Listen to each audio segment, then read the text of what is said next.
2026ல் ரிஷபராசி நேயர்கள் லோன்ஸை கண்டிப்பாக அடைப்பீங்க. யார் மூலமானா ஒரு பெண்ணால் ஒரு யோகம் வரும்.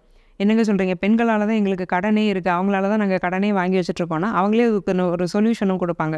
ஃபார் எக்ஸாம்பிள் நிறைய லோன் இருக்கும்போது ஒய்ஃப் ஒரு நகையை கொடுத்து ப்ளச் பண்ணிக்கோங்க, லோன் அடைச்சிக்கோங்கன்னு சொல்கிறதுக்கோ, இல்லை அவங்க மூலமாக மனைவி மூலமாக அவங்க சொத்தின் மூலமாக ஒரு கடன் அடைக்கக்கூடிய ஒரு யோகம் அப்படிங்கிறதும் கணவருக்கு அமையும். அல்லது அம்மா மூலமாக அம்மாவுடைய சொந்தக்காரங்க, தாய் மாமா இவங்க எல்லாம் கொஞ்சம் ஹெல்ப் பண்ணி கடன் அடையிறதுக்கான ஒரு யோகம் அப்படிங்கிறது ரிஷபத்துக்கு நிச்சயமாக இருக்குது. புதிய கடன் அப்படிங்கிறத ரிஷபம் கொஞ்சம் வாங்காமல் இருக்கிறது நல்லது. குறிப்பாக ஜூன் 2026க்கு மேலே லோன் அப்படிங்கிற விஷயத்தை பார்த்தாலே திரும்பி ஓடிட்டீங்க அப்படின்னா அது உங்களுக்கு சேஃப். ஏன்னா சுக்கிரனுடைய பிளேஸ்மெண்ட்ஸ் அப்படிங்கிறது ஜூன் மந்த்துக்கு மேலே அந்த அளவுக்கு ஃபேவரபுளாக இல்லை.